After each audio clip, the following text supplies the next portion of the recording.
Korang ni kalau tak serius nak gunakan orang kata SARA ini setiap bulan, kalau baki itu korang terima RM50 ataupun RM100 setiap bulan.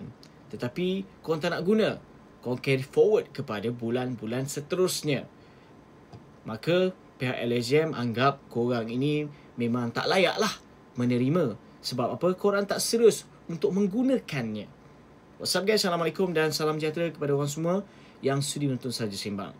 Berdasarkan title ni ataupun penjelasan ini telah dimaklumkan oleh rakan-rakan kita berkait dengan isu carry forward.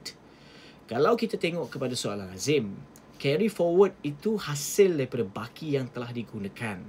Tetapi bagi mereka yang langsung tak guna langsung, maksudnya korang terima RM50 setiap bulan, ataupun terima RM100, terima RM200, dan korang cuba nak gunakan pada bulan yang tertentu yang betul-betul amat diperlukan.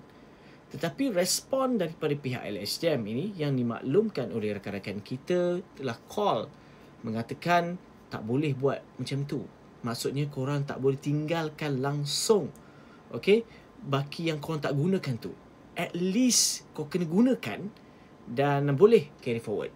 Tetapi kalau tak gunakan, pihak LHDM boleh track katanya dan boleh ambil tindakan mengatakan korang ini sememangnya tak layak guna SARA untuk next. Sebab apa?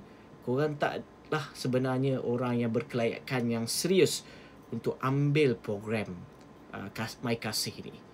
Betul ke ataupun tidak, aku ada tag pihak LHDM.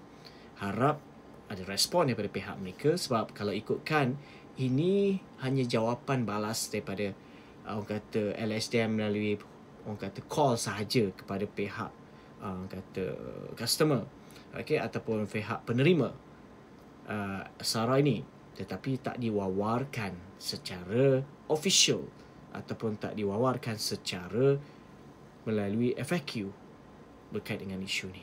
So, apa kata korang dalam hal ni? Mungkin korang call sendiri pihak LHDM, adakah ada mereka jawab macam ni juga? Okay? Dengan ugutan-ugutan begini. Itu sahaja perkongsian aku, Faizwan. Assalamualaikum.